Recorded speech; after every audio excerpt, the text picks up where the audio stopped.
Well, hello everyone. I guess it's gonna be one of our last times here in the studio. I'm so looking forward to filming back outside. The birds are busy, they're building nests, the warblers are here. It is truly a wonderful time of the year. I hope you're enjoying it too.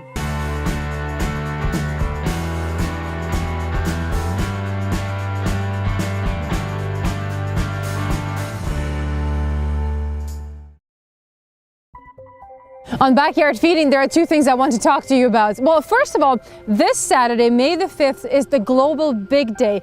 This is the day when the whole world is encouraged to count birds to see what's happening to bird populations. There are two ways that you can do it. You can either sit in your backyard, like I am here, or you can go for a walk and look for birds for an hour, 2 hours. Minimum is 15 minutes. Well, Saturdays are really busy for us, so I'm probably just going to be sitting here in my backyard with a cup of tea, my binoculars, my Merlin bird ID, and the eBird to log all the birds that will come and visit us here in our backyard.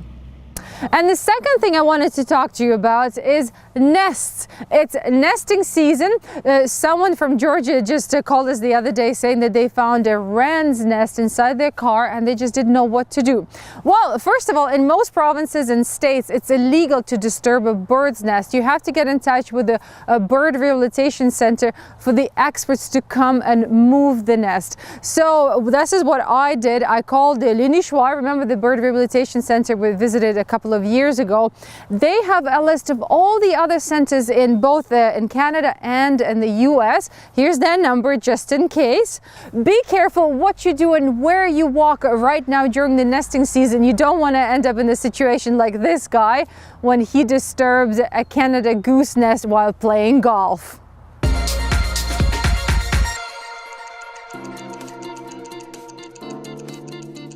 Birds and governments and the environment are tied in together on this episode.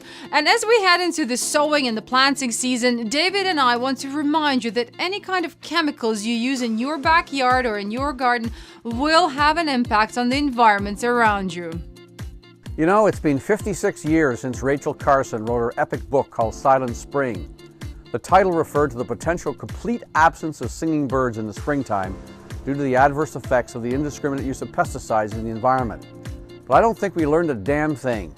Just days ago, we got word of a new farm bill being considered by Republican congressmen in the US, which allows the Environmental Protection Agency to approve pesticides without considering their potential harm to endangered species, including California condors and even America's symbolic bird, the bald eagle. One of the companies behind the push for this bill is Dow Chemical, which has donated plenty of money to Congress over the years. Last year, they spent no less than $34 million lobbying Congress.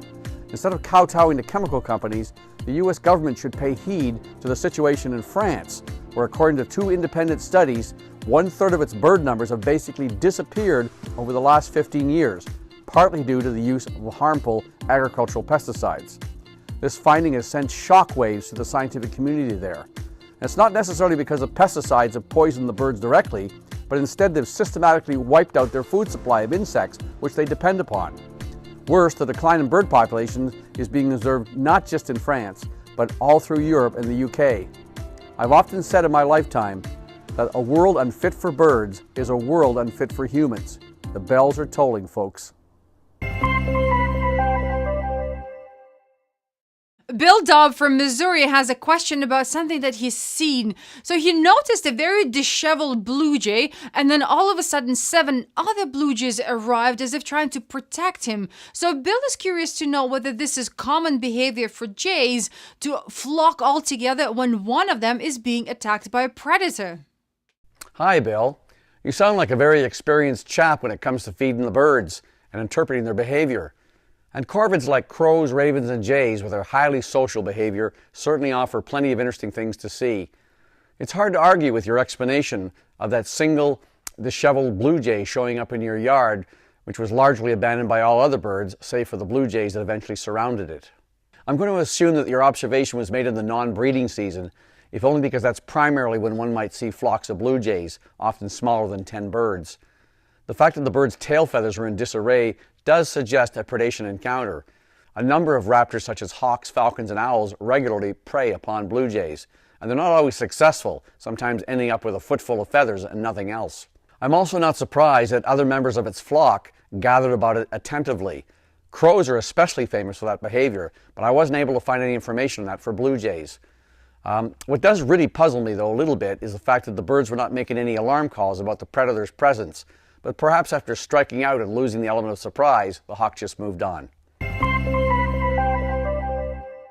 A few months ago, I shared a story with you about the Alala. It's a Hawaiian crow that has been extinct in the wild since 2002. Well, if you don't remember the story, it was basically scientists released Hawaiian crows that were raised in captivity, and they gave them a training course on how to recognize predators and all sorts of threats in the wild. Well, the birds are doing great, and they're being monitored very closely, but what researchers are finding now is that these birds are creating a new vocabulary to describe all the new things in the wild that they didn't see in captivity. Well, the question now is whether these birds have inherited this vocabulary genetically from all the ancestors that used to live in the wild, or whether they're building it from scratch. Well, the alalas are thriving in the wild, and scientists are hoping that soon, just in a few years, there will be a stable population of the alalas. And I guess that's when I will have a good reason to go visit Hawaii. Britain seems to be taking a cue from New Zealand and has successfully rid the island of South Georgia, which has always been a very important bird sanctuary, of all the rodents that have been decimating the local bird populations, especially the populations of the South Georgia pipit and the pintail duck. The program ran from 2011 to 2015, and just recently a group of experts with dogs walked over 1,000 square kilometers in search of any rats. They didn't find any, but in the meantime, over 30 species of birds have been flocking back to the island and building their nests in peace. Well, don't forget to count birds on May 5th. I will be there too, joining the rest of the world looking for birds. Have a beautiful week, everyone.